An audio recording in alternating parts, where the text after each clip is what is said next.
Palang umaga po. Spiritual mo ay hindi malalim, mababaw lang, hindi mo talaga ito maiintindihan. Itong mensahe ko sa inyo. Ano nga ba itong mensahe ko na to sa inyo? Ang mensahe ko na ito ay mula doon sa kataas-taasan. Hindi ito nagmula sa akin, kundi nagmumula doon sa pinaka-taas. No? Itong mga mensahe na ito na sinasabi ko. Kasi lahat ng mensahe ko dito, lahat ito ay bumababa at mensahe ito ng kataas-taasan. No? Yun, so buksan po natin ang ating puso't at isipan. Lawakan ang pangunawa, laliman ang pangunawa, ang espiritual, ang ating paghariin sa ating puso't isipan. Para sa ganon, makilala nyo po ang tunay na Diyos na may gawa at may likha ng lahat. Paano nyo makilala ang Diyos kung hindi po ninyo ito pakikinggan ang tunay na nagmimensahe sa inyo, no? Ng mga mabuting gawa at mabuting mga gawain dito sa mundong ito, no?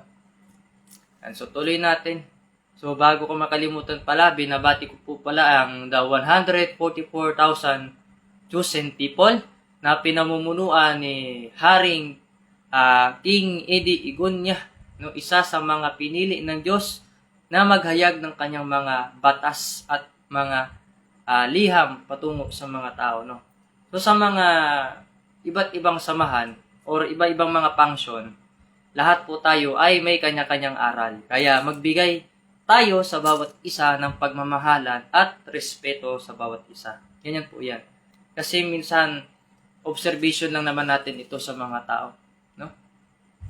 Experiment and observation. Pare-parehas ang binabasa. No? Iisa lang ang salita ng Diyos.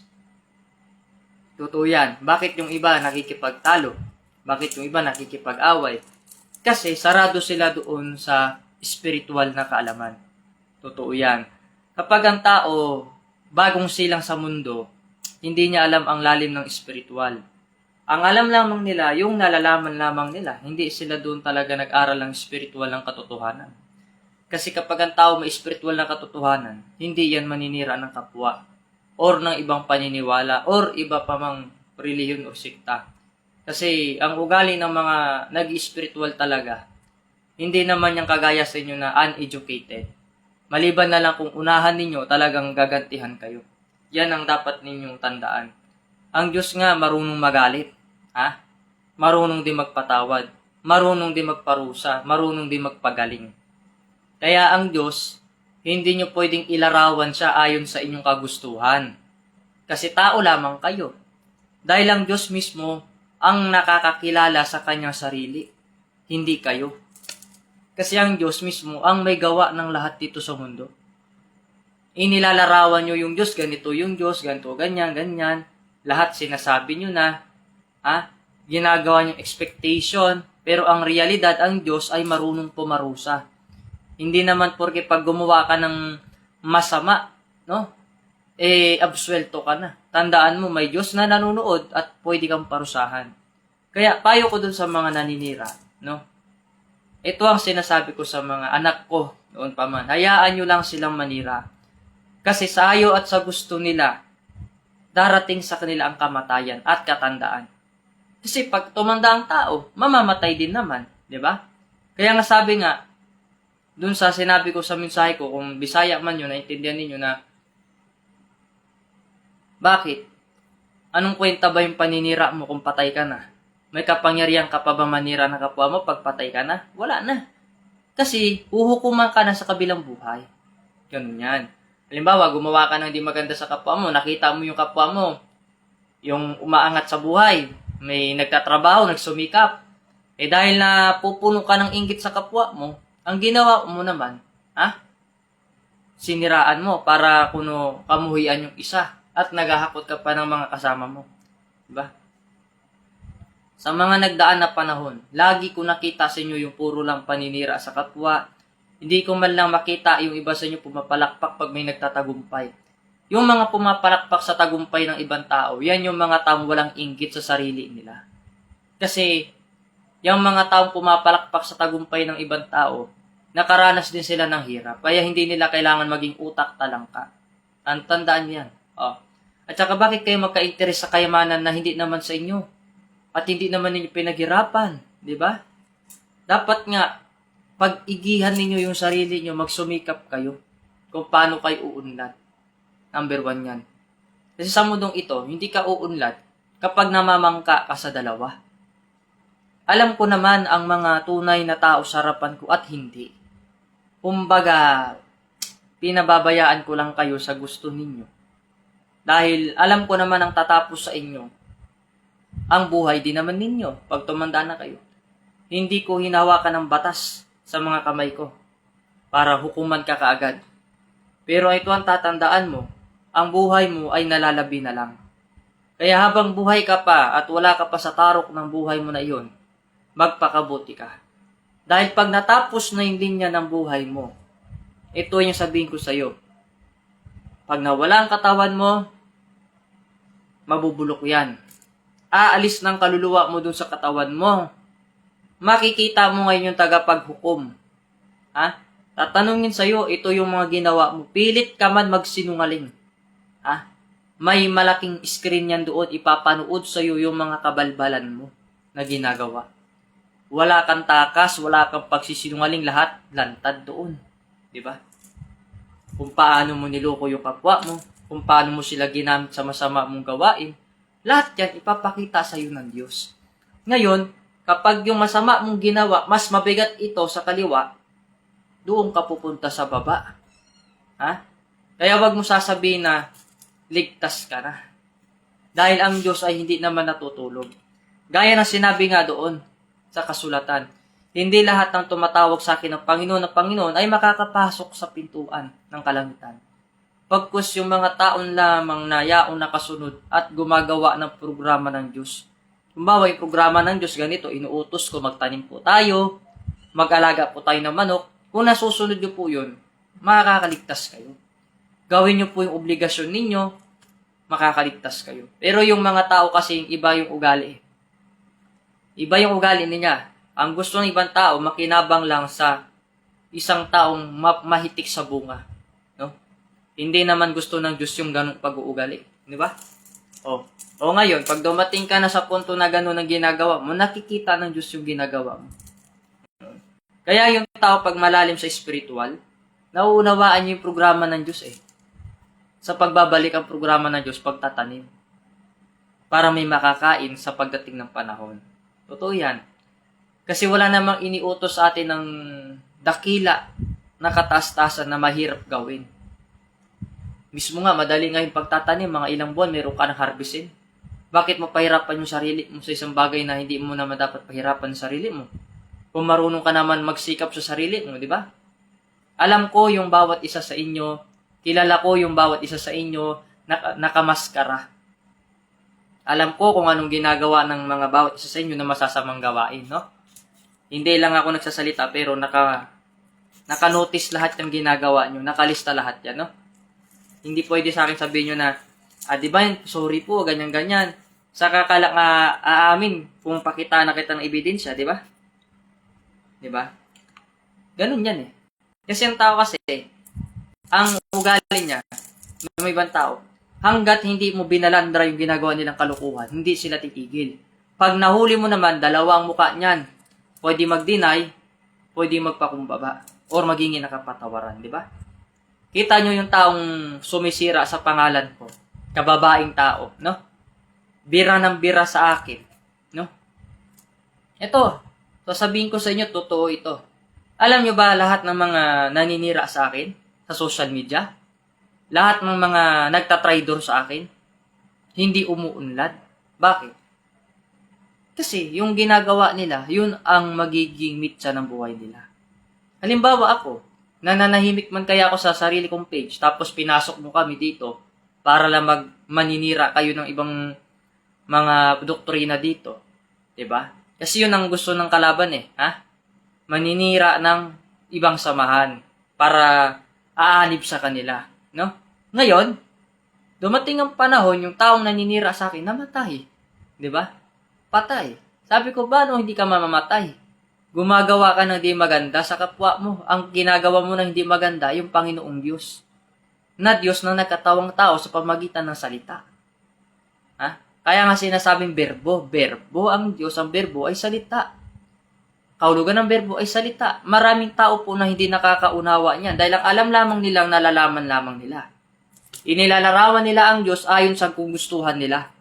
Tandaan ninyo, ang Diyos hindi ninyo pwede yang diktahan or pangunahan. Pag ginusto ng Diyos gunawin ang mundo, gagawin niya yun sa ayo sa gusto nyo. Diba?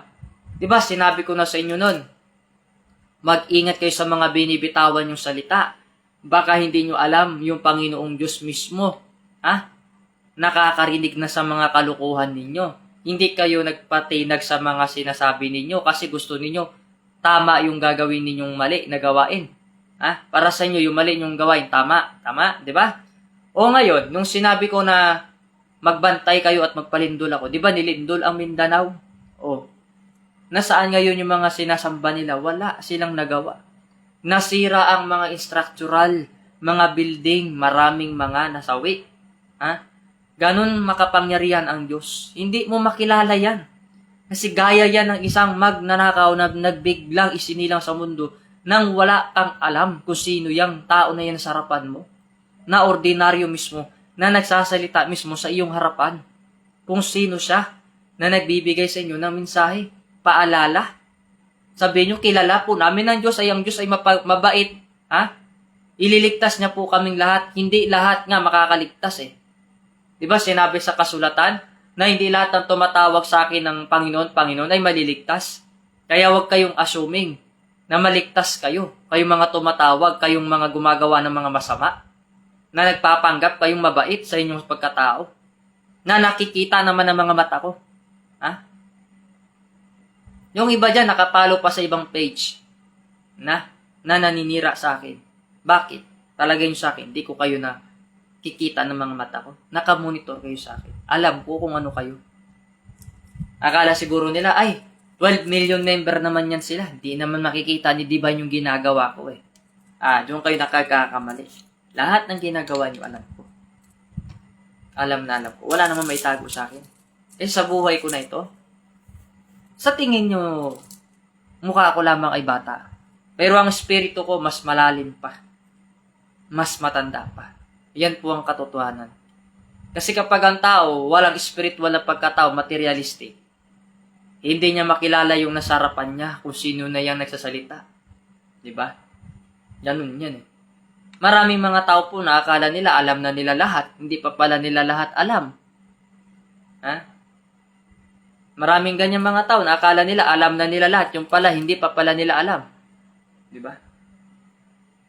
Marami tumatawag sa pangalan ko, Divine, Master Ruben Ederclus Sr., iligtas niyo po kami sa kapahamakan, ipanalangin niyo po kami. Pero nung nagbalik dito, hindi pala kayo nakakilala. Yan ang sinasabi ko, marami nagtawag sa pangalan ko. Hindi naman pala kayo nakakilala ito sa mga pagkatao ko talagang lubusan. Kung sino ito nagmensahe sa inyo ngayon, hindi nyo ito nakilala. Di ba kayo natatakot? Na nagdala-dala kayo ng Ruben sa pangalan ko, tapos gumagawa kayo ng kabalastugan, bawat isang membro sa inyo. Alam ko yung ginagawa ninyo, pagtatraidor, yung ginagawa nyo sa akin. Kung di man kayo nakakilala, sana manahimik kayo at tumingin kayo kung anong programa. Kahit isa sa inyo, wala kayong karapatan maghukom ng kapwa ninyo. Dahil pag Diyos ang humuhukom, walang ligtas kahit nilalang pa na ordinaryo. Kahit may kapangyarihan ka pa sa lupa, wala kang ligtas kasi Diyos ang huhukom. Kita mo nga yung mga manggagamot dyan na magagaling, kuno?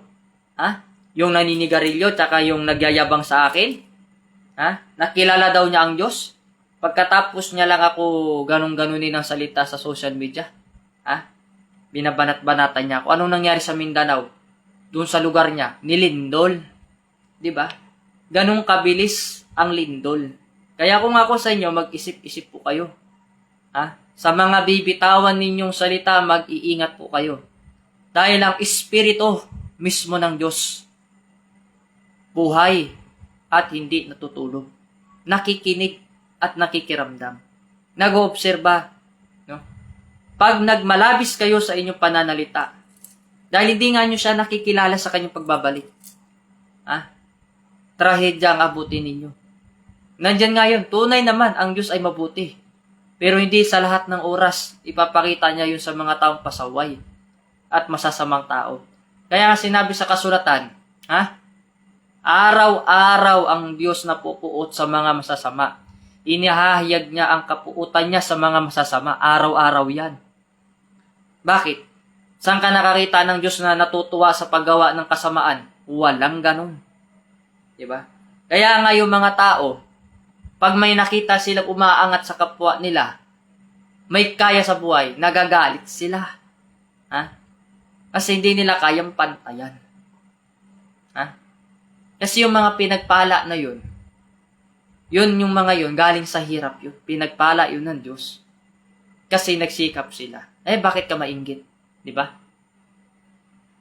Nakita nyo ba na nagla-live pa ba ako minsan? Madalang na lang kasi napapansin ko yung iba, namamangka dito sa akin, namamangka sa kabila.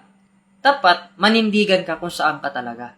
Kasi gaya na sinasabi nga, kung saan ka doon ka. Ngayon, kung hindi ka naligtas ng pinaniniwalaan mo, hindi na namin problema yun. Problema mo yun. Paniniwala mo yun. At nirespeto naman namin, di ba? Ang paniniwala mo ay iyo pa rin, no? Hanggang bukas, iyo pa rin. Hanggang karawan mo, iyo pa rin. Pero ang kaligtasan, hindi mo masigurado kung iyo pa rin. Kasi, hindi naman Diyos ang pinapanalangin ninyo na sinasandalan nyo. Iba naman material na bagay. Di ba?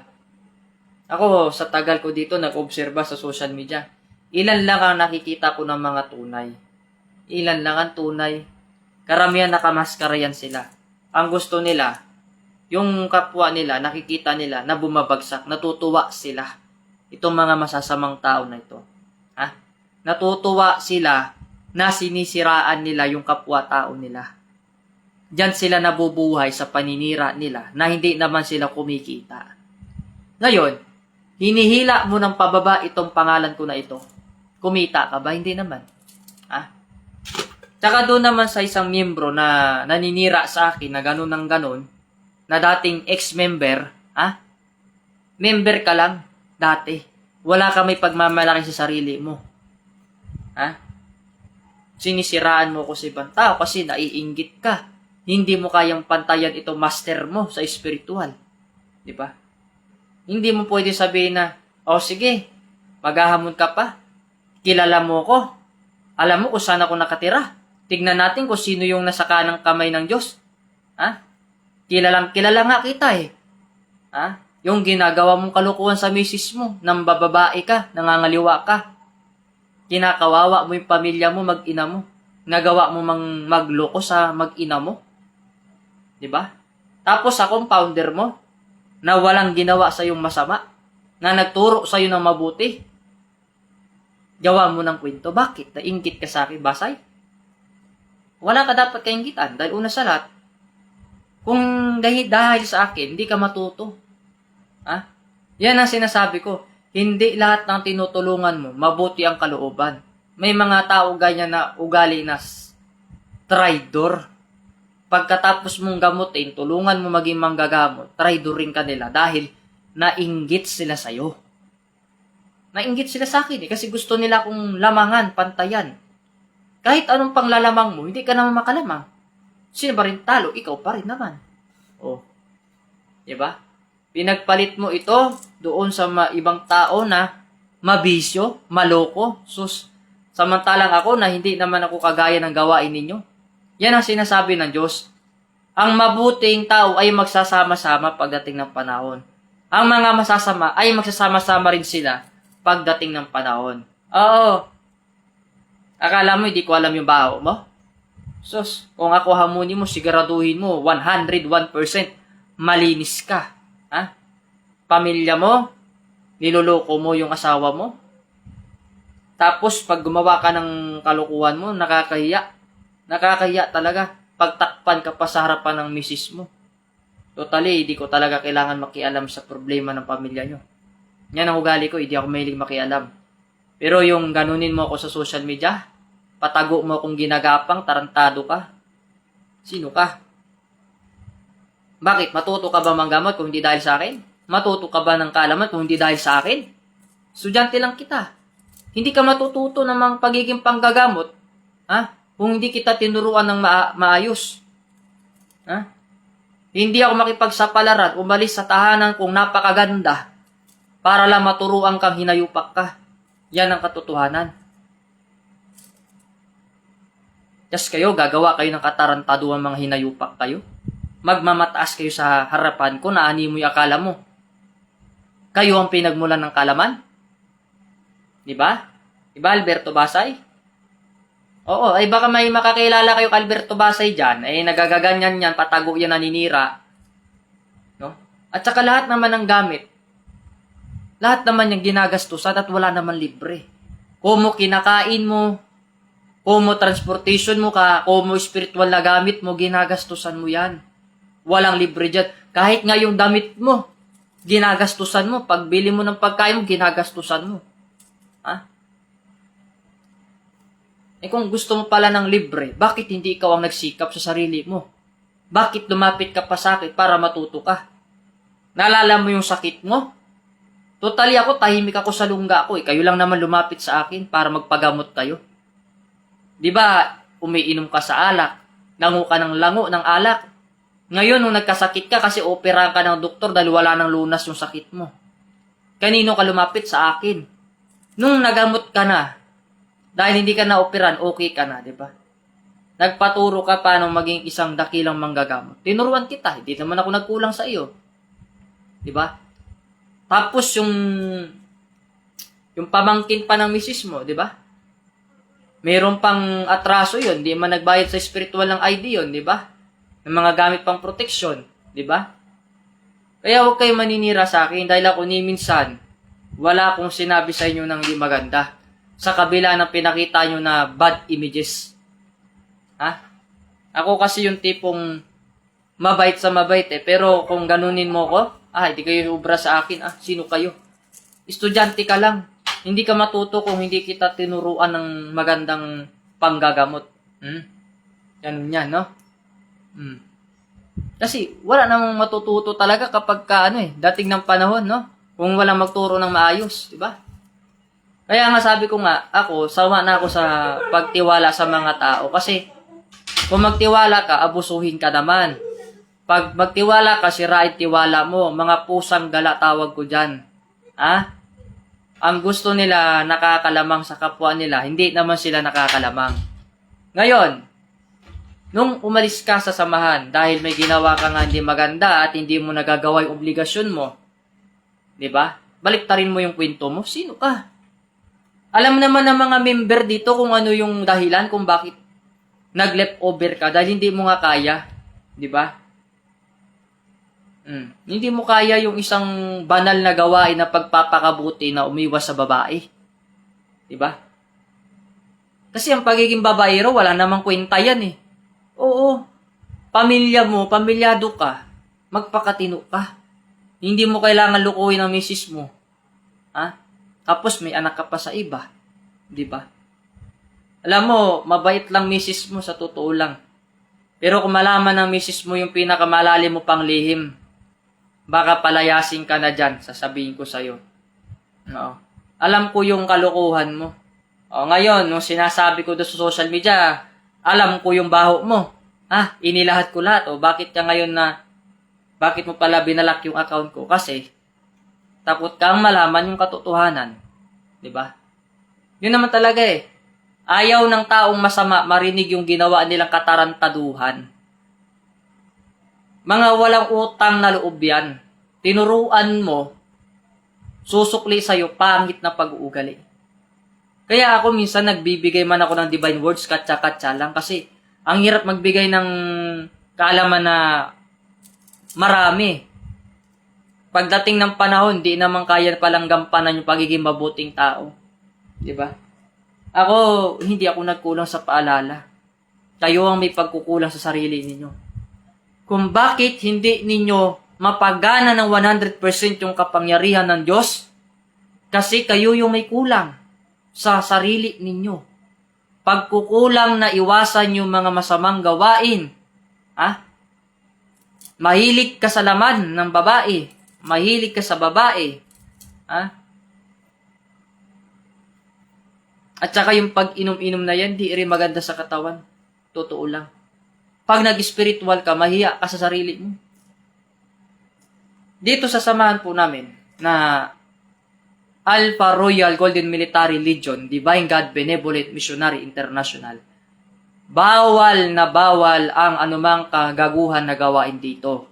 Kagaya ng pambababae, pangangaliwa, mga sigarilyo, alak, or mga bisyo na pinagbabawal, mga pagkain na hindi dapat kainin ng tao, mga baboy, bawal din ng kape at tsaa. Yan ang pinagbabawal ko dito sa samahan ko. At saka yung mga manluloko kayo ng kapwa nyo. Kayo nga ang gumawa ng di maganda sa akin, tapos baliktarin ninyo. Diba? Alam mo, kung masama akong tao, yung panahon ng kagipitan mo, hindi kita tutulungan. Totoo yun. Kung masama akong tao, hindi kita tutulungan at hindi kita tuturuan ng kalaman kung anong meron ako.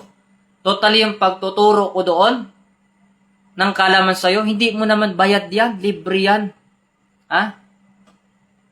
Kaya hindi lahat ng tinutulungan, maganda din ang balik.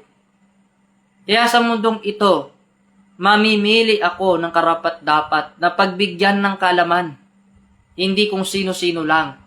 Yung taong handang sumunod at maglingkod ng tapat at kaya niyang gampanan ang obligasyon niya sa Diyos niya. Ganun yan. Diba? Ako, sa tagal ko ng gamot sa mga tao, nakakasawa din minsan dahil hindi lahat ng matulungan mo mabuti yung balik talaga. Ganun yan. Pero anyway, change topic tayo, no? Sa mundo na yan, ang mga taong naiinggit, sisiraan ka talaga niyan.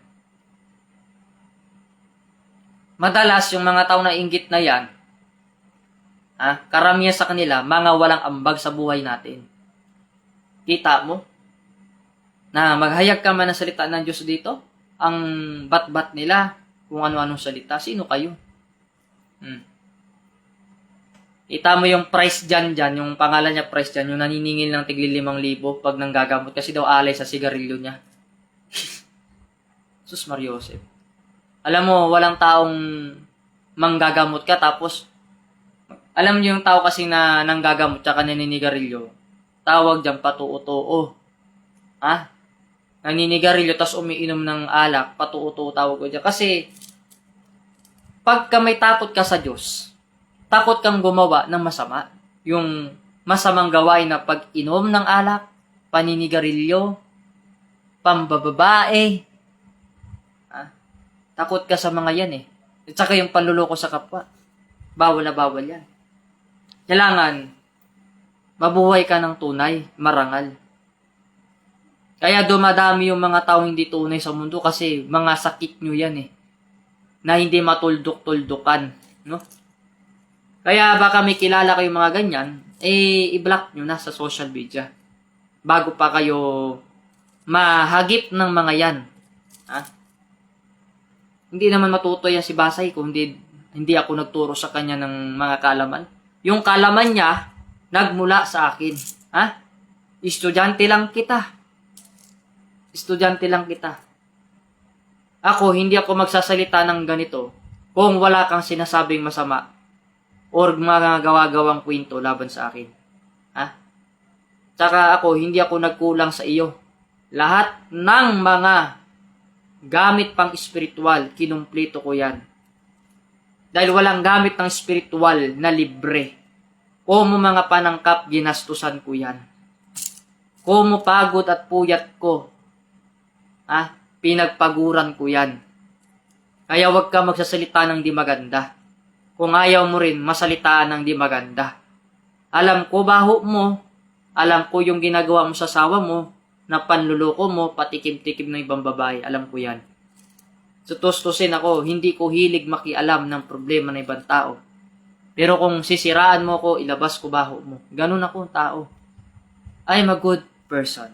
Pero pag sinagad mo yung siraan ako na wala naman akong ginawa sa'yo, siniraan mo ko dahil naiinggit ka, labas ang baho mo. Wala kang magagawa.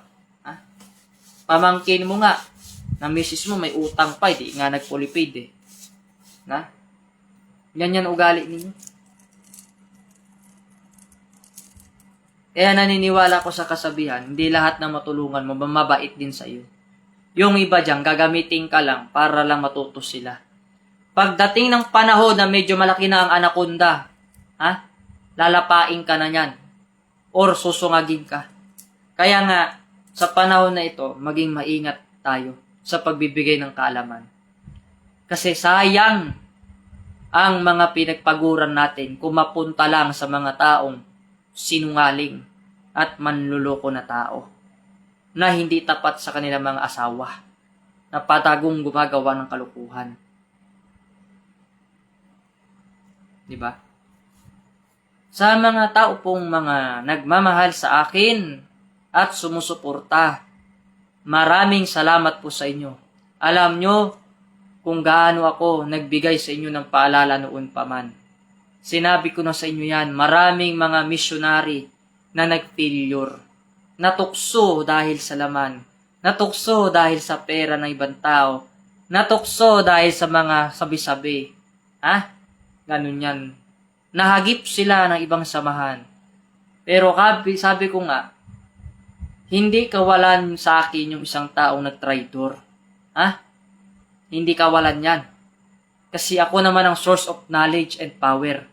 Kita mo, di ba?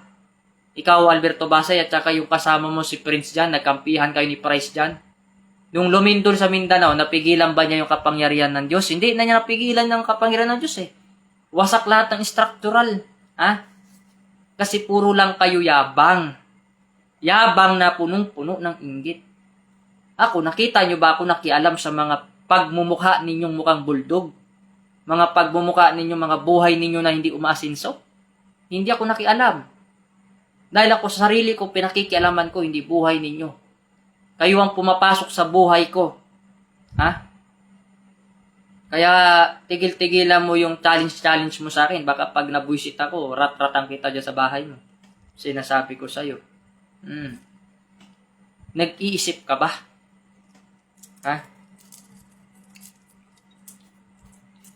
Kung nag-iisip ka, kung may utak ka, gusto mo ng kapayapaan, unahin mong manahimik at wag makisali at wag maninira. Dahil maganda naman ang pinakita ko sa inyo, sa inyong buong pamilya mo. Diba? Umalis ako doon dahil tapos na yung mission ko sa buhay ko. Tapos na kitang tinuruan. Hindi ko alam sa pag-alis ko, mag-iba na pala yung pagtingin mo. Mag-iba na pala yung landas mo. Pinabayaan kita kahit napunta ka sa iba. Wala ka narinig kahit isang salita. Ganyan ako. Pag nagpaalam ka, say goodbye, I close my door. Ganun lang. Hindi ako magpipili sa'yo na you stay in my side. Manatili ka sa gilid ko. Hindi ko sinasabing ganyan. Wala akong pakialam, umalis ka. Dahil alam ko naman na people come and go. Mataas standard ko. Hindi sa akin pwede yung mga low level. Low level, low quality. Hindi sa akin pwede yun. Mataas ang standard ko. Kasi ang taong matino, nananatili, marunong makontento kung ano ang meron siya ngayon. Kasi alam ko nga yun eh. Totoo naman yung sinasabi. Kung nagawa mo nga magloko sa misis mo, magagawa mo rin nga sa akin magloko. Diba? Ganun yan eh. Kaya ang taong mga nagloko sa asawa nila, wag na ninyong tanggapin sa samahan nyo. Ganun lang yan, paalala ko. Kasi, lulukohin din kayo yung pagdating ng panahon. Piliin nyo na lang yung mga taong kahit hindi naman ganun kagaya sa iba na, matino naman. Diba? Kumbaga, hindi nang bababae, matino, no? Gumagawa ng tama, ganyan. Ako, marami ako mga taong nabigyan ng spiritual na gamit. Totoo yan. Yung iba nga, hindi man nagbabayad eh. Lugi ka pa nga kasi abonado ka pa nga doon sa materialis dahil yung materialis ko galing ng ibang bansa. Hindi naman made in the Philippines. Diba? Sipi mo, lahat ng gamit mo may diamond. Saan ka nakakita niya may diamond ang gamit mo? Diba? Ano nga ba yung kaligtasan? Ano nga ba yung gamot sa mga sakit na mga yan. Alam mo kasi, hindi ka pwedeng tawagin na isa kang magaling na manggagamot or isang manggagamot kapag yung bisyo mo, hindi mo kayang isurrender sa Diyos. Ha?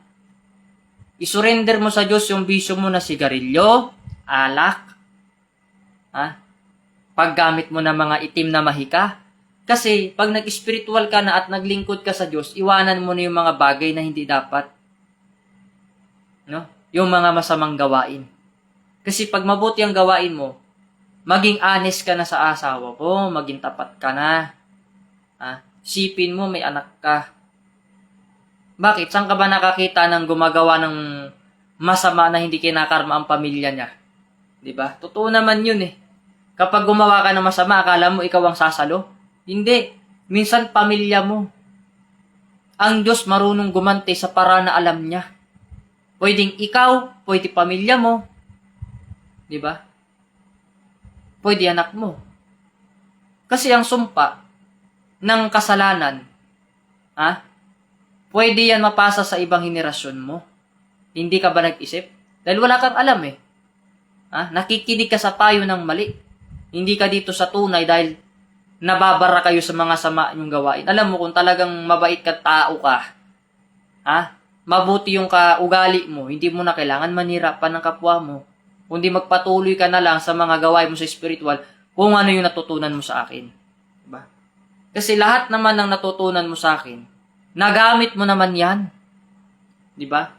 Magpasalamat ka nga dahil nagagamit mo yan sa panggagamot mo. Diba? Kung hindi dahil sa kaalaman ko na yan, hindi ka matuto manggamot. Kaya lang, nanghihina ka dahil may ginagawa kang masamang gawain. Yun yung mga babae na hindi mo kayang bitawan. Bitawan mo na. Kasi hindi naman nakakagwapo yung marami kang babae. Nakakadiri ka lang tignan. Mas masarap pa yung mahalin mo yung asawa mo ng buong puso't kaluluwa mo. Diba? Pinili mo yan eh. Hindi mahalin mo yung asawa mo. Hindi yung pitikim ka pa ng iba kasi gusto mo makakita ng ibang putahe. Masamang gawain yan. Kaya nga alam ko na kung ano yung mangyayari sa panahon na yan.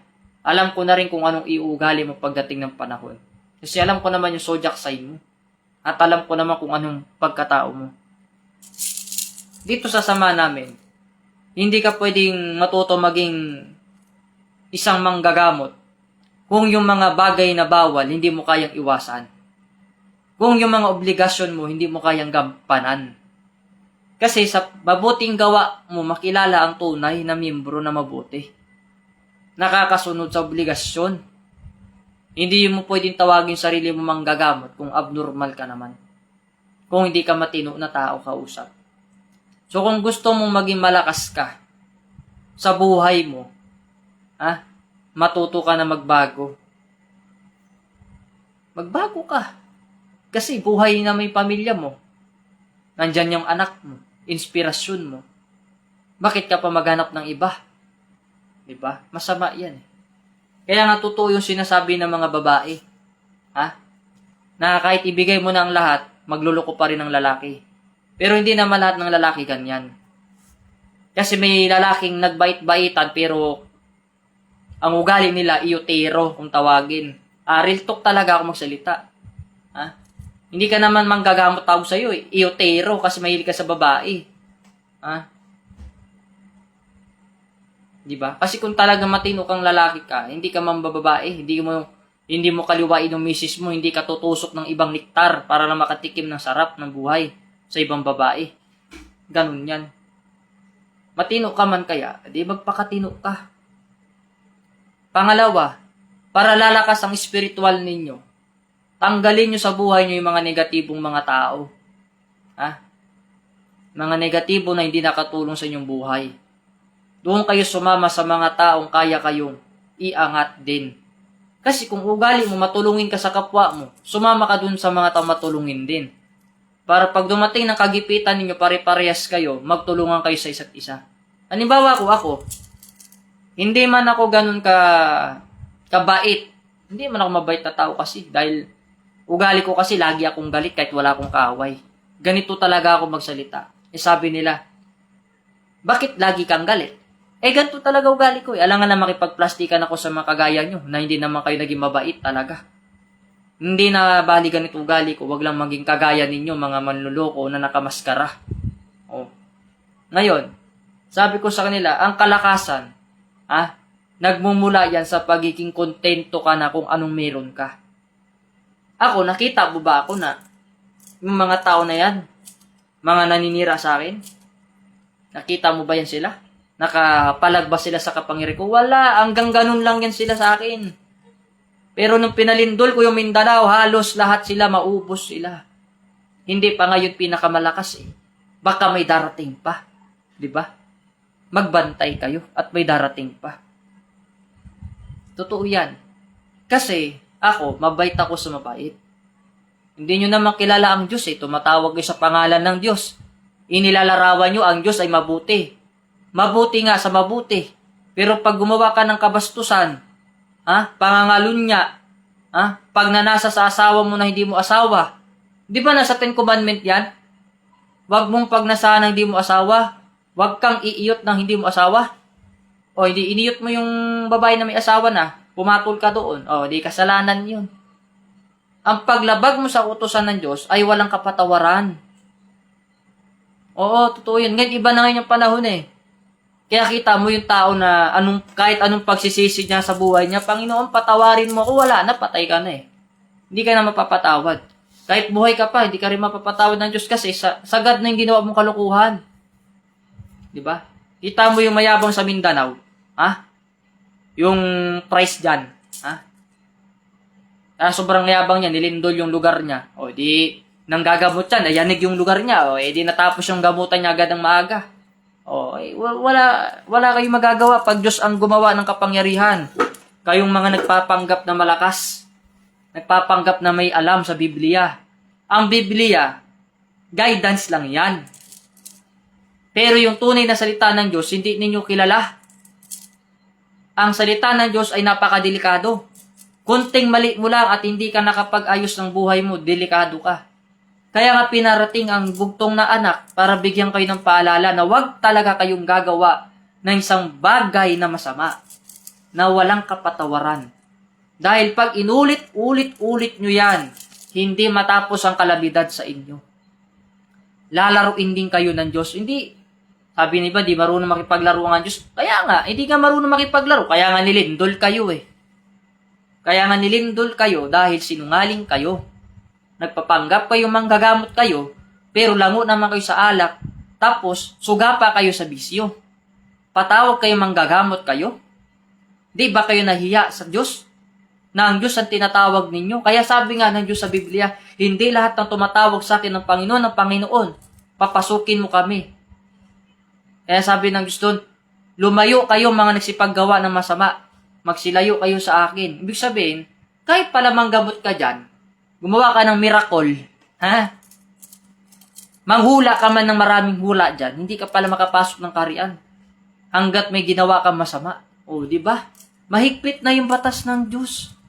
Hindi na yung kagaya dati na, okay pa ganyan yan Ang Diyos, hindi nyo kilala yan. Hindi bubot tanga ang Diyos para sumunod sa sunod ng batas ng tao. Ang tao ang susunod sa Diyos. Yun ang tama. Kaya kita nyo yung mga panahon nila Moises at Abraham, at saka yung mga ibang propeta, ang haba ng buhay nila, halos 100 o hanggang 600,000 sila years na buhay kasi kautusan ng Diyos ang sinusunod nila. Hindi sila nang bababae. Hindi sila umiiyot ng may asawa na. Hindi sila tumitikim ng ibang babae. Loyalty sila sa asawa nila. Example na lang. Sino ba yung hindi magkaanak doon sa Biblia kung kilala nyo yun? Sa sobrang tanda na. Hindi nga naniniwala yung babae na matanda na yung sabi niya, Nako, Moises. Si Moises ba yun? Si Abraham. O si Abraham. Bago ko makalimutan, si Abraham. Sabi kay Abraham, matanda na ako. Imposible magkaanak pa tayo. Ilang taon na ba yung matanda na yun? 60 na mahigit. Dumating ngayon ang pagpapala ng Diyos. Kasi wala namang imposible sa Diyos di ba? Binigyan siya ngayon ng Diyos ng anak sa pamamagitan ng espiritual. binasbasan ng Diyos ang kanilang gawaing banal. Kaya yung matanda na yun, nagsilang ng bata. Sa lahi ni Abraham. Kaya yun na sinasabi ko sa inyo. Kaya humahaba ang buhay ng tao kasi sumunod sila sa kautusan ng Diyos. Takot sila sa Diyos. Ayaw nilang gumawa ng labag sa kautusan ng Diyos. Ngayon, ang lakas ng apog mo, hamunin ako. Na kung sino yung nasa kanang kamay ng Diyos, tandaan mo, wala ka pa sa buhay ko, nandyan na ako. Wala ka pa dito sa mundong ito, nandirito na ako. Ang tinatawag mong Panginoon, ang Panginoon mismo na tinatraidor mo, na nagbigay sa iyo ng kaalaman. Nasusulat sa Biblia, ako ang umpisa at ang katapusan. Ako ang Alpha at Omega. Ako ang Diyos ng mga ninuno ninyo, nila Abraham, Moses at nila Jacob. Nakalagay yan sa kasulatan, hindi nyo pala naalala yan. Ngayon, makilala mo ang Diyos mo, hindi mo makilala ito. Dahil mismo ang Diyos mismo nagbigay sa iyo ng kaalaman, tinatraidor mo lang. Ngayon, hindi ka tuloy ngayon makaangat sa buhay mo. Maniwala ka sa akin. Hanggang diyan ka na lang. Totoo yun. Kasi, hindi mo nga kilala ang Diyos eh. Ang kinikilala mo kasi, yung imbis mabuting gawan kilalanin mo, masamang gawain yung gusto mo. Ang gusto mo, pag gawa ka ng masama, sang-ayunan ka. Nakakaawa yung misis mo. Niluluko mo. Leyo pa naman misis mo at talagang kumalaman niya lang talaga yung kalukuhan mo. Yung pinakamadilim mo pang sikreto ay nako, delikado ka. Buti nga, hindi ko sinabi yung madilim mong sikreto. Kasi kung malaman niya yon, nako, mag-init dugo na naman ang misis mo sa'yo. Ayaw ko lang kasi palalain yung away ninyo mag-asawa. Ang gusto ko kasi kapayapaan. Pero kung siraulo lang ako, kung gago lang siguro ako, ay nako, matagal na kayo naghiwalay siguro ng misis mo. Yan ang sasabihin ko sa'yo. Ang misis mo, nagtsatsaga lang sa ugali mo. Dahil may anak kayo. Pero kung wala kayong anak, ay nako, maghiwalay kayo talaga pagdating ng panahon. Yan ang katotohanan. Uy, masarap ang pagkain. Can you get me a drink chocolate? Thank you. Yan. So, yan ang sabi ko sa inyo. Ang programa ng Diyos, hindi nyo makilala ang Diyos kasi salita yan eh. Verbo yan. Hindi mo alam yung kaharap mo na pala, yung nagbibigay sa iyo ng salita, yun pala, nandoon pala ang Diyos. Yun yung salita na ng Diyos na nagbigay sa iyo ng paalala, magbagong buhay ka na. Halimbawa, niligtas ka ng Diyos na sa kapahamakan, ay magbagong buhay ka na. Wag mo nang antayin pa na matuluyan ka. Habang may edad ka pa, habang bata ka pa, ipalaganap mo sa buhay mo na wag mong siraan ang master mo na nagbigay sa iyo ng kaalaman lamang. Ako man lang nagbigay sa iyo ng kaalaman. Bakit? Sino bang una mong nakilala? Si Price dyan na wala namang abag sa buhay mo? Na ako naman una mong maestro na nagbigay sa iyo ng kaalaman at natuto ka lang sa akin. Anyway, hindi kita kailangan sa buhay ko. Maraming mga gustong nag-antay ng kaalaman ko. Kaya lang, dahil kasi sa ginawa mo, nawalan ako ng tiwala sa lahat. Ganun yon. Kasi sa akin, hindi sa mga minamahal ko mga miyembro dito ng 12 million,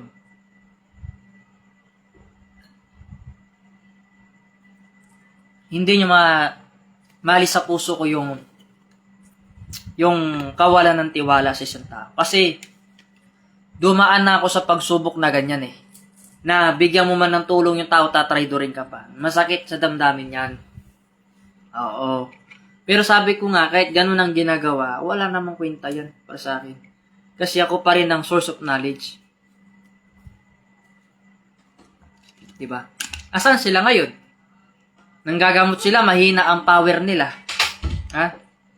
Pero pag ako nanggagamot, hindi na kasi ako nagpapabidyo, tinatamad yung mga. Sabi ko nga sa mga nagbibideo, wag nyo na po akong video. Pero kasi yung mga tao, hindi mo talaga mapigilan mag-video yan kasi namamangha yan sa panggagamot mo eh.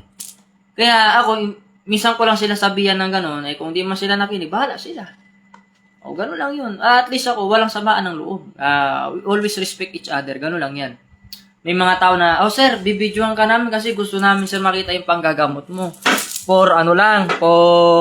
Tinatawag doon, for record. Sabi ko, wala naman problema. Pero sa akin, bawal talaga magpa-video pagka nanggagamot ka. Kasi banal na gawain yan. Ha? Maraming nanunood nang gagamot ako. Nabibilib sila. Sabi niya, akalain mo, si Supremo, pag nanggagamot, hindi niya hinahawakan yung pasyente niya, pitikin niya lang gano'n, nasasaktan na. Kasi, ang panggagamot ng Diyos, malayo ka man malapit, gagaling ka talaga kung naniniwala ka. At kung hindi ka naniniwala, hindi ka gagaling, bahala ka sa buhay mo. Hindi ko kailangang pilitin na maniwala ka. Ganun yun. Pero na sa lahat, wala naman ako dapat patunayan sa sarili ko at saka sa'yo. Kasi mas kilala ko yung sarili ko kaysa sa'yo, di ba?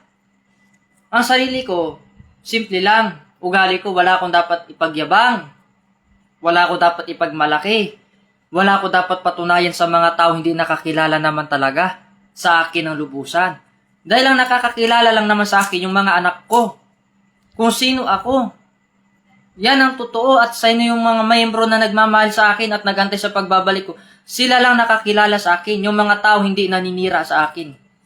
Natanggap nila kung ano ako ngayon sa akin pagbabalik. Yun po ang katotohanan. Kasi ang tao na hindi makakilala, madaming sasabihin sa'yo yan. Totoo yan. Mga baguhan nga, walang alam sa spiritual. Pero kung mayroon niya silang lalim sa spiritual at naabutan nila ako, makilala nila ito kung sino to sa harap nila.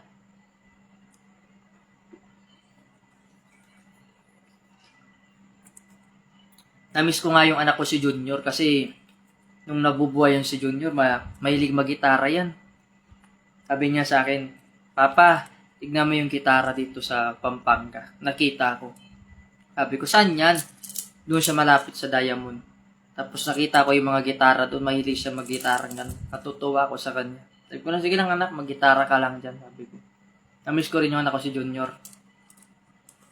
Yung anak ko na yon sa pagbabalik ko, hindi man ang husga yun sa akin. Sabi niya, pala yung katawan mo pa no, napaka batang-bata pa. Sabi niya. Sabi ko, sabi ko, bata, antukin. Sabi ko.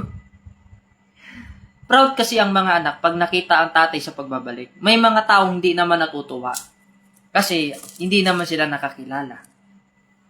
Kaya imbis na makikinig kayo sa mga naninira sa akin, tignan nyo muna yung mga buhay ng mga naninira sa akin. Tignan nyo sila, maigi. Diba?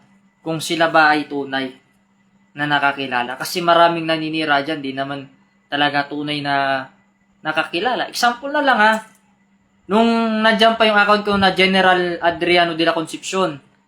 Diba, nahack yun. May gumaya ng account ko. No? Tapos, sinachat niya yung anak ko na isa pa na nandoon sa Surigao City. Sabi ko sa anak ko, hindi ako yan. Kasi kung ako yung makakausap ninyo, ultimatum, nagbibideo call ako. Hindi ako nagchat-chat lang. At saka, tamad ako mag-chat. Sa totoo lang, kung alam nyo yan. Dahil, bawat bukas ko ng telepono, laging bumubukad sa akin, good morning po, Divine Master, mapagpalang umaga po. Yan mga makadalasan ko nababasa. Inihiling ko po sa inyo na gabayan nyo po ang pamilya ko at bigyan po ng kaligtasan. Lahat yun, nariread ko yun. Kaya, pasensya na. Ang ugali ko talaga, hindi ako pala reply. Ang reply ko lang dyan, almost sticker, ganyan lang, hearts, ganun lang. Kasi madami kayo nagre-reply. Maliban na lang kung talagang yan, kagaya niya, may mga personal na kayo, mga malapit kayo sa buhay ko, talagang video call talaga tayo. Ganyan yan. 2-3 beses lang, nakaka-video call nyo na ako dyan. Mga 3 pa lang, sticker. Ganyan ugali ko. Hindi nyo ako makitaan ng kagaya sa iba. Kaya, kung sino man gumagaya ng account ko dyan, i-video call nyo yan. Pag hindi nakipag-usap yan, hindi ako. Kasi kilala nyo ugali ko, kayong mga miyembro dito sa akin, kilala nyo ugali ko, nakaka-video call nyo ako, nakakausap nyo ako, naririnig nyo itong boses ko na ito. Una yung palatandaan na ako yung kausap ninyo, nakaka-video call nyo ako, maririnig nyo yung boses ko. Tandaan nyo yan. At saka pag nagre-reply ako, makikita mo naman, batang-bata yung reply, sticker eh. Diba? Saan ka makakita ng magre-reply ako ng mahaba? Hindi. Madalang lang.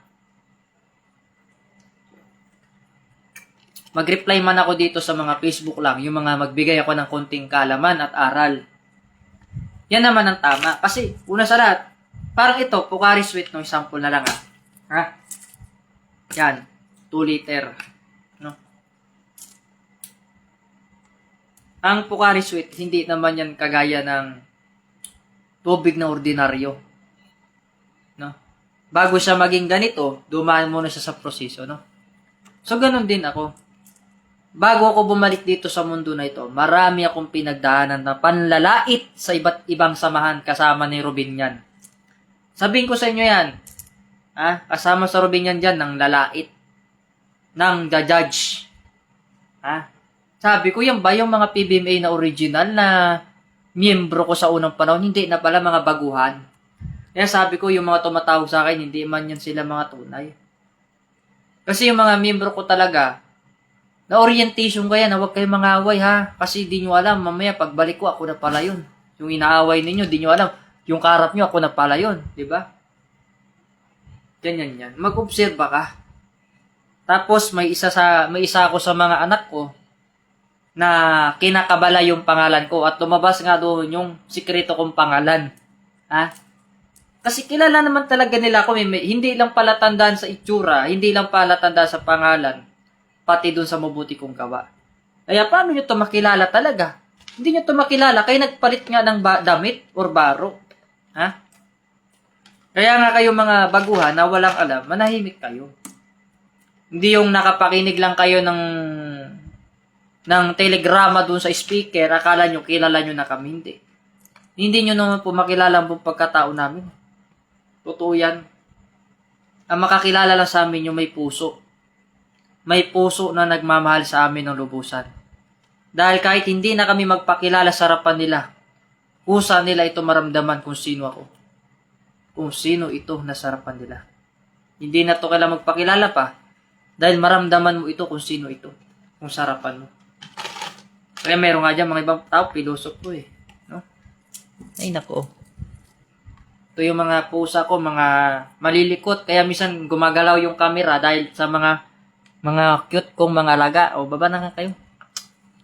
Mga alaga kong malilikot, no? Mga cat. Minsan gumaganon yung camera kasi may alaga tayo dito mga maliit na mga cute na mga nilalang. Ay, tingnan mo. Sa sobrang mong kakulitan. Ito, isa na naman, bago. Yan, yung mga cat ko, yan. Love na love ko yan sila. Love na love ko yan. Oo. Yung mga alaga ko dito, halos lahat yan, imported yan. Wala akong alaga dito na puspin. Lahat yan, mga imported yan.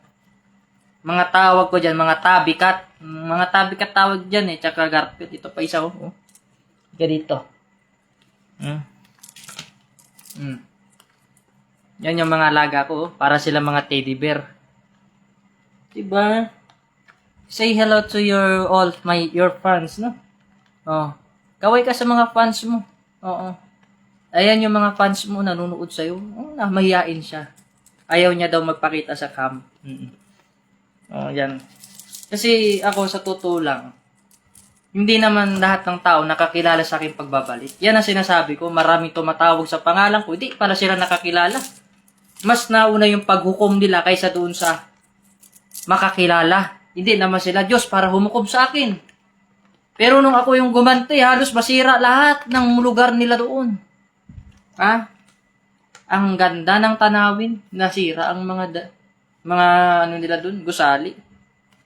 'Di ba? Ako, wala akong dapat patunayan. Kasi, una sa lahat, yung iilan dyan, wala namang puso talaga. Kasi kung may puso ka, madali ka makakilala. Masabi pa nga nila, kilala namin si Divine. Hindi ganyan si Divine. Pag gumagawa kami ng kasamaan, okay lang sa kanya. Ganun ang sabi ng miyembro doon sa isa sa mga Robinyan. Yung may sungay yung niya, yung sa picture niya, mayroon doon satanismo. Satanic. Di ba, pinost ko yan dito. Sabi niya, hindi daw ganyan ang Robin Ederclo Sr. Pag gumawa daw sila ng masama, sinasang-ayunan daw. Di ba? At sabi pa niya, ang Diyos daw at si Satanas si isa lang. Kundi ba naman utak ti pulpul. Hmm.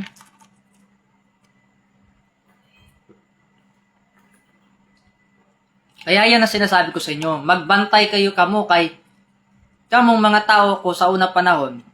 Kay kumawa naman kayo, daghan ng mga bago, mga magpatutuuyan sila. Ang akong mga mensahe, ilahang baguhin. Nga pagdating ng panahon na ako ang mga mensahe, dili namin mensahe na galing sa muha, kundi mensahe na nanggaling sa ilaha, na inyong mga gituuhan na mali naman. Di ba? Nasa series na yun eh. Mag-ingat kayo. Sabihin pa nila, kilala namin si Lolo Adriano eh. Pag gumawa kami ng mali, sinasangayunan kami kasi ugali namin mahilig mamatikos ng kapwa. Sus Mariosep. Wala akong tinuturong mali sa tao. Sinabi ko nun paman, kayo magbuutan kayo magpakabait kayo. Kaya kung hindi kayo magpakabait, hindi kayo pagpalain ng Diyos. Totoo naman. Kasi ugali ko nun, pag hindi magpakabait yung tao, lipariusin ko talaga yung tao. Ay, nako, mga makukulit yung mga cut ko. Pasensya na kayo, gumagalaw yung camera kasi may mga maliliit na nilalang dito na hindi naman natin pwedeng palisin. Kasama yan sa programa eh. Oo, gusto nila pag nagla-live ako, nandyan din sila, nag-aligid din sila. Ay, ano nasabay yung programa natin? Dito na tayo eh. Diba?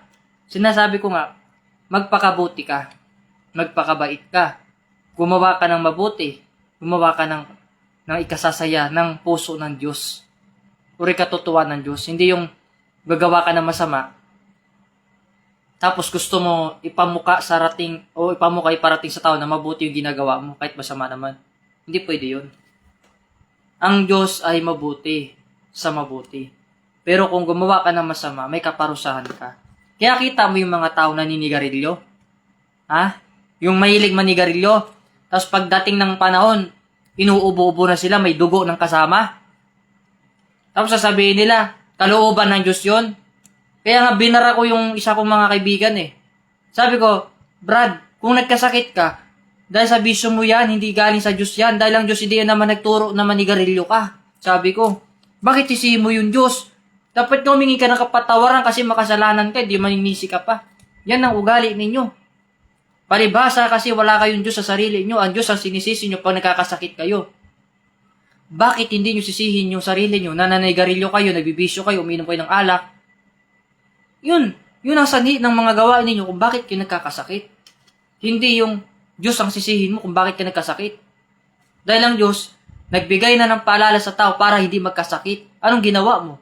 Gumawa ka ng kalokohan. Naku, wag mo didilaan yung mga nilalang dito, dinidilaan yung paa ko. Wag mong halikan ng paa ko. Wag mong halikan ng paa ko. Ganon. Kahit mga maliit na nilalang, humahalik sa paa ko. Dahil minamahal nila ang Panginoon nila. Dahil mahal ko sila, dyan lang kayo, sige. Masaya ako eh. Kasi ito, buti pa itong mga pusa na ito, kahit nandito sa paligid mo. Diba? Lagi silang, pati sila nakikinig sa programa ko. Pati sila nakikinig sa mensahe ko. Ganun yan eh. Kaya kapag nagkasakit ka kapatid, dahil sa mga paninigarilyo mo, kasama na kasinungalingan mo, sisihin mo sarili mo. Huwag yung Diyos. Kasi ang Diyos, nagbigay ng napaalala yan, di naman nagbigay ng sakit yan. Kung magkasakit ka, kasalanan mo yan. Diba? Kung nagka-HIV ka, kasalanan mo pa rin. Kasi pumatol ka sa mga pukpuk eh. Ganun yan. Ngayon, kung ayaw mo magkasakit, magpakabuti ka, magpakalinis ka. Ayon sa salita ng Diyos, at yung utos niya, sundin mo. Yun ang inutos ng Diyos eh. Magtanim, maging tapat sa asawa, at magpakabusog sa pagkain. Yun lang. At magdasal, magpasalamat sa Diyos. Kita mo tayo, wala tayong mga sakit kasi hindi natin nilalagyan yung katawan natin ng mga buwisit ng mga pagkain. At saka mga masamang gawain. Ang katawan natin ay banal at templo ng Diyos. Bakit?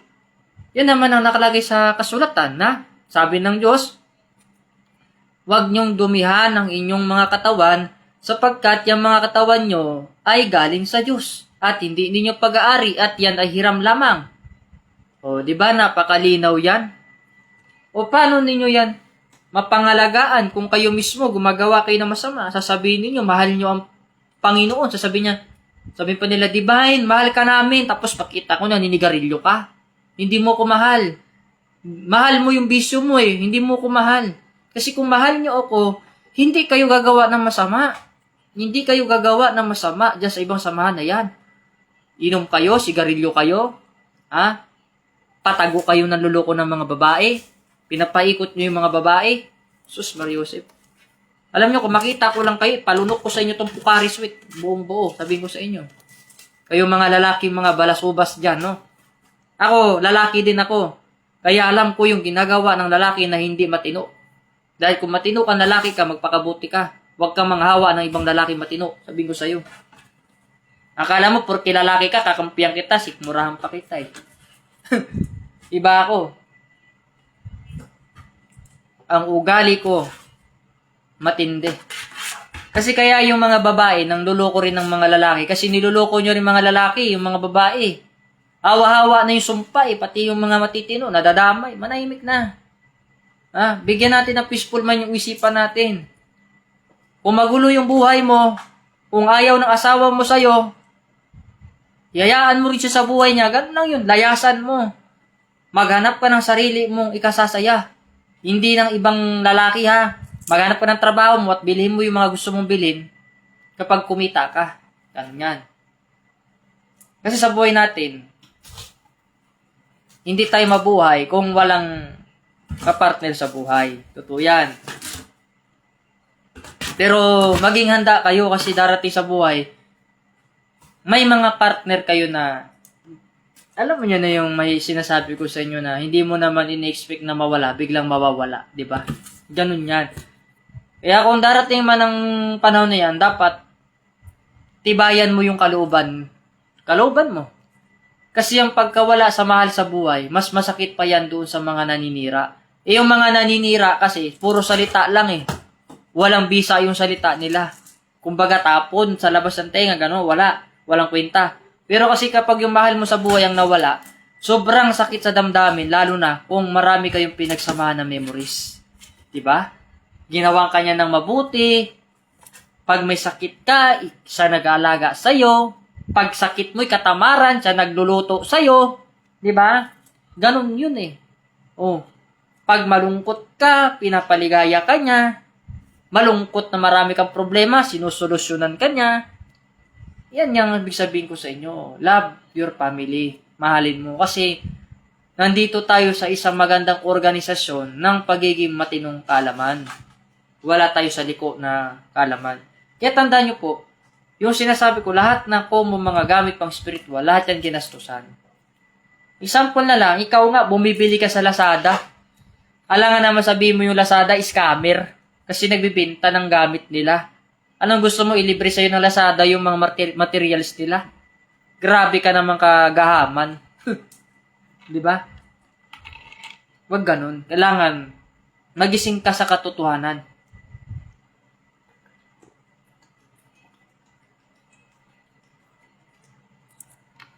Na ang lahat ng bagay ay ginagastusan. Punta nga ka ng palengke pag naubusan ka ng tawag doon ng bigas. Magkano yung 25 kilo na bigas? Siguro nasa 1,800 na yan, di ba? Anong bigas na binibili natin sa araw-araw? Yung magandang bigas, di ba? Yung Japanese rice, no? At saka Vietnam rice, no? So 1.8 or 1.9 ang bigas.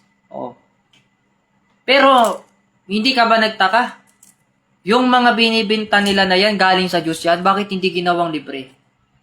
Diba? Yun ibig sabihin na nabubuhay tayo dito sa mundo ng pantay.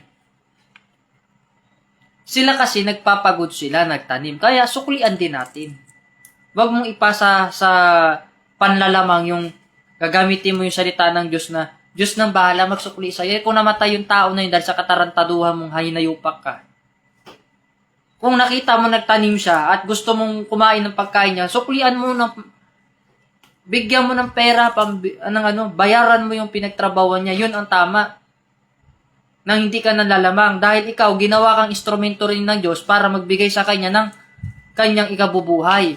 At siya, ginawa din instrumento na para makilala mo, para pagbintahan kanya ng pagkain. Ganun yan. Kaya huwag kang manlalamang ng kapwa mo. Diba? Kahit nga yung mangga, Sa mga grocery store. Tignan kong gano'n, no? Sabi ko, uy, mangga. Ang lalaki, sabi ko. Tsaka yung mga pakwan, ang lalaki. Tsaka yung mga durian. Tsaka yung mga malalaki may mga patusok-tusok na sabi ko. Galing man to sa kalikasan. Galing man sa Diyos ito. Pero may presyo na. Kasi yung nagtanim ang binabayaran doon. At transportation. Ganon din sa gamit sa spiritual. O, bumibili ka ng gamit sa spiritual. Binabayaran mo doon yung gumagawa at yung pinag-angkatan niya. Kaya wala doong mga bagay na isisisi mo sa tao na niloko ka. Kasi lahat ng binili mo, napunta naman sa'yo. Ikaw pa nga may utang at nag-abono ako. Hindi ka ba nahiya? Tuloy pa natin ito, topic natin ito. Kaya sabi ko, pasensya na kayo kung bakit yung tiwala ko minsan hindi ko kaya ibigay basta-basta. Dahil dumaan na ako sa masakit na masalimuot na ang tiwala ko ay imbis pahalagan, sinisira nila. Pasensya na kung bakit yung ibang tao hinihigpitan ko talaga. Kasi ayokong maulit pa ulit yung isang bagay na ayoko namang makita ulit. No?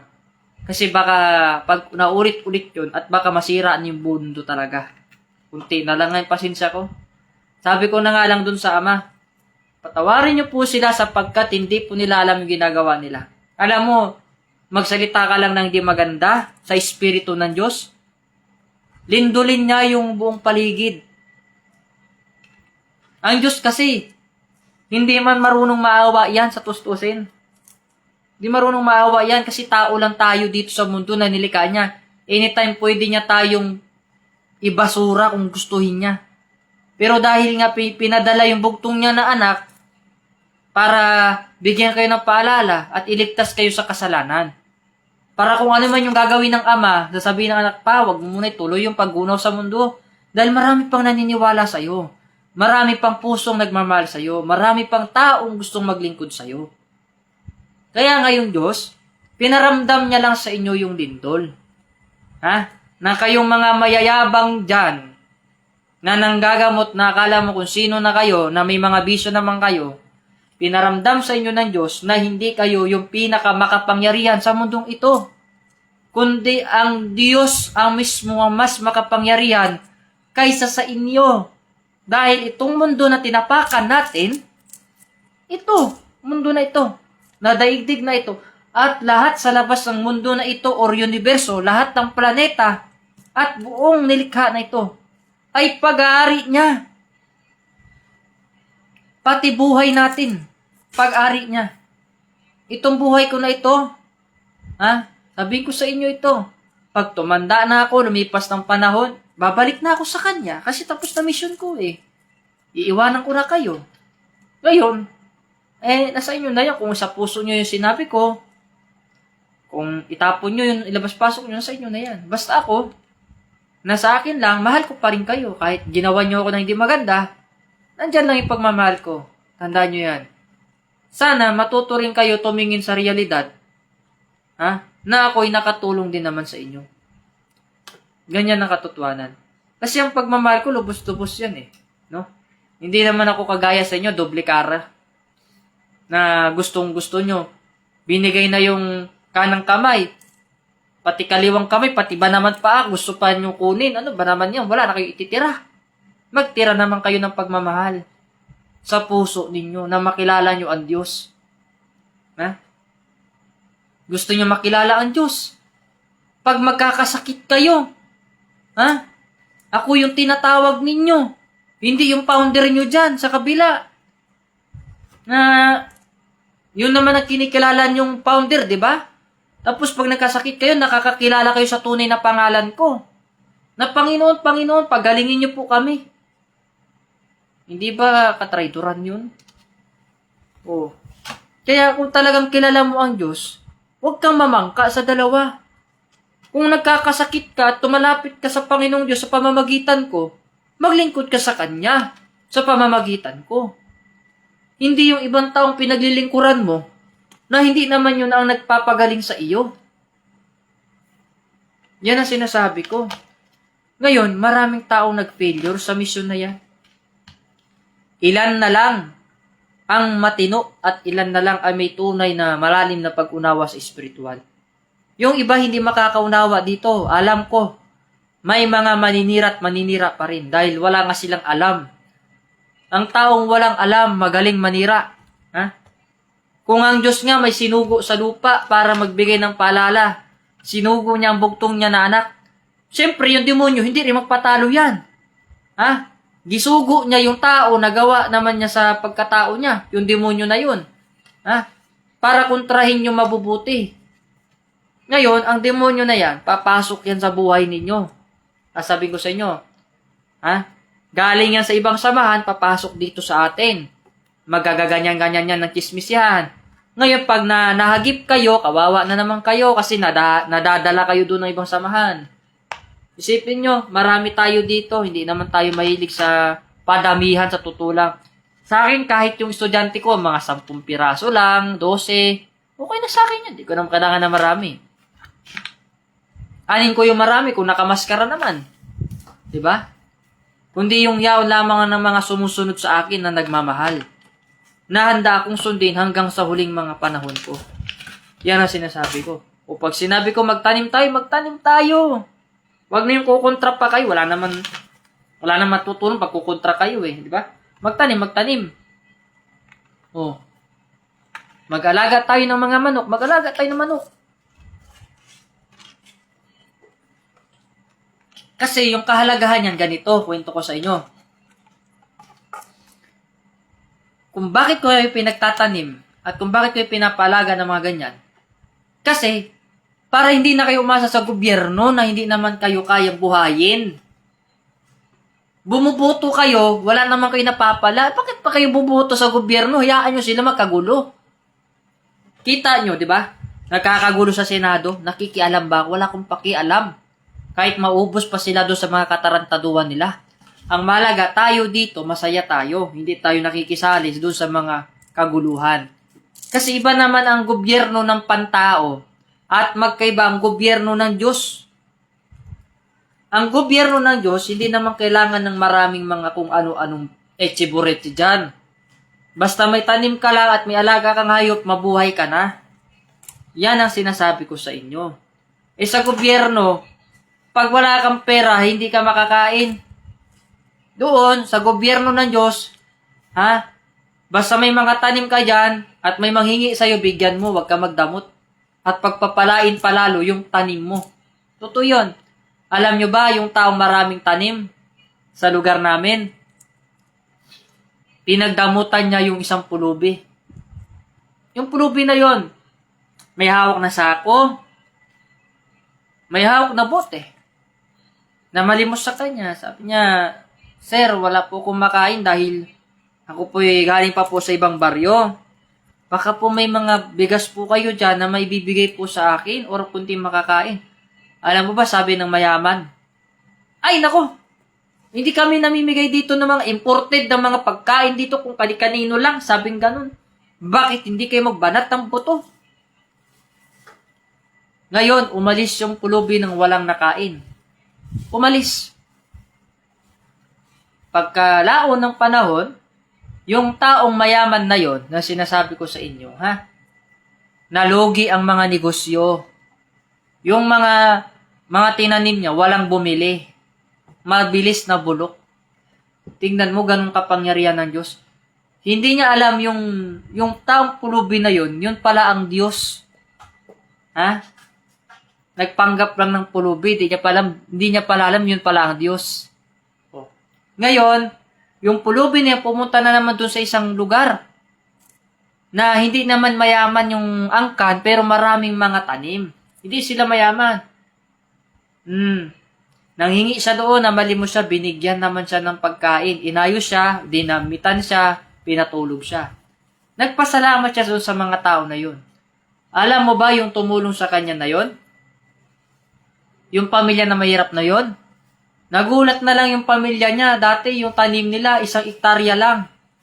Ha? 1 hektarya lang. Pero ang lupa nila doon, 5 hektarya. 5 hektarya. 1 hektarya lang yung tinaniman nila.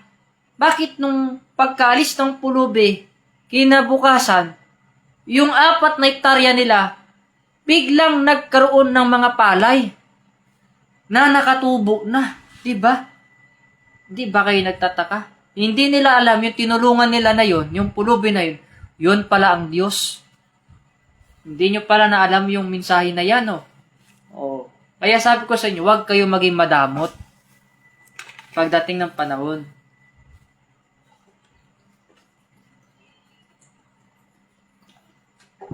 Halimbawa, may namamalimos dyan sa paligid. Kung may dala naman kayong tinapay, iabot nyo sa kanila. No? Kasi ang pagbibigay ng tulong sa mahirap or ikapo, hindi naman natin ikamamatayan. Bawa, namalimos sa kalansangan, nakita mo na mamalimos, wala makain, bigyan mo ng pagkain. Di ba? Ito, ikukwento ko na lang sa inyo ito.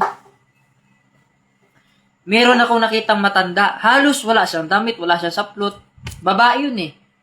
Namamalimos siya, nakaganon yung kamay niya, nakaganyan, namamalimos. Sabi ko, naawa ko sa kanya. Pasok ako ng Jollibee. Paglabas ko, may dala na akong pagkain. Nagulat siya, binitawan ko sa harapan niya. Hinawakan niya. Punta na naman ako sa bilihan ng mga damit. Kasi, yung mata ko kasi, pag titigan ko lang yung katawan ng babae, alam ko na kung anong size eh. Alam ko na sukat. Sinukat lang ng mata ko yung katawan niya, pati yung short niya. Lumabas doon, medium siya. Yung baba niya, pambaba niya, siguro mga medium or large, ganon. So, bumili na rin ako ng large para kung medyo ano sa kanya, maliit or malaki, pwede niyang tiklopin yung malaki. Di ba? So, nakabili na ako ng mga damit niya. Nagugulat siya, sino po kayo? Sabi ko sa kanya, magpasalamat ka po sa Diyos dahil siya po nagbigay sa inyo niyan. Tumingin niya sa akin sa mukha ko. Sabi niya, Sir, sino po kayo nagliliwanag yung mukha niyo? Sabi niya. Nagliliwanag daw mukha ko. Sabi ko, ang malaga anak, nandyan na sa iyo yung pangangailangan mo. Pumayo ka at magbihis ka. Yan, nagbihis yung babae.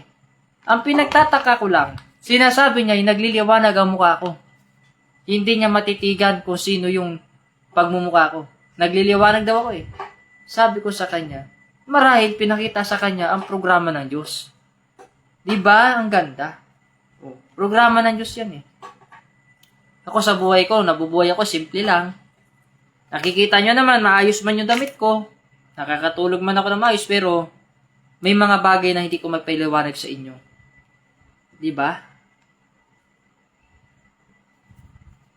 Yan ang katotohanan. Kasi kung ipaliwanag ko man sa inyo, hindi naman ninyo maunawaan yung espiritu or spiritual na malalim. Paano nyo maunawaan yung spiritual na malalim kung mababaw lang po yung pag-unawa natin, no? So, binabati ko rin po pala muna bago ko mag-closing. Binabati ko po pala ang mga kapatid po natin, ang mga guardians sa mga sulok ng mundo. Mapagpalang umaga po sa ating lahat at mano po sa lahat ng mga nakakataas, no? Nawa, kapag ikaw ay guardians, lagay mo sa puso mo yung pagiging mabuti at maging ilaw ka sa lahat ng tao na nasa dilim. Hanggang huling patak ng dugo natin at hininga natin hanggang libingan, magsasama-sama po tayo. Tandaan niyo po yan. Dahil ako, matagal na ako dito nagmasid sa mga kapatid natin. Sabi ko sa kanila, may mga kapatid tayong naliligaw, may kapatid tayong may gumagawa ng mabuti. Pag yung kapatid po natin na guardians, nakita po natin na hindi magandang ginagawa, tapikin po natin. Pag hindi po nakinig, burahin sa mundo. Ganun lang. Kasi mahirap yan. Kapag ganun ang ginagawa, madama yung ibang kapatiran. No? So mapagpalang umaga po sa ating lahat, hanggang huling patak ng dugo, hanggang hininga natin, hanggang libingan, magkasama po tayo, no? Beso mano po sa lahat ng mga nakakataas, no? So, binabati ko po muna lahat ng mga members dito sa ating samahan at binabati ko rin po yung mga membro na gumagawa ng mabuti na talagang tunay at tapat sa kanilang serbisyo. At the last, binabati ko rin ang minamahal kong asawa na si Maestra Ayera Vitala na nagbibigay sa akin ng lakas ng loob upang harapin ang mga bagay dito sa mundo na ito. Isipin mo, lahat yan, pag busy ako, siya ang naghahanda sa akin ng pagkain. Di ba po? Masarap po yun. So yun po, hanggang dito na lang po ako. At ako po ay mamamaalam na sa inyo, mga minamahal kong mga Ginoo, at mga minamahal kong mga iha, at mga anak, mga apo. Ako'y aalis na po. At nawa ngayong araw na ito ay pagpalain kayo. At sana napakinggan nyo po itong programa ng Diyos at mga mensahe ko. Itanim po ninyo sa mga puso't isipan ninyo. At lagi kayo mag-ingat sa mga taong sinasabi ko sa inyo. Upang hindi kayo maloko ng mga yan. Tignan nyo yung mga gawa nila. Malayo sa sinasabi nila, no? May nagsasabing sila'y mabuti, pero yung ginagawa nila'y masama. Ulihin nyo sila sa kanilang mga gawa, hindi sa kanilang sinasabi. Sapagkat makilala mo yung mabuti at masama sa pamamagitan ng gawa. Gawa, doon mo sila makilala. So, good morning po sa ating lahat. And have a blessed day. Mahal na mahal po kayo, no?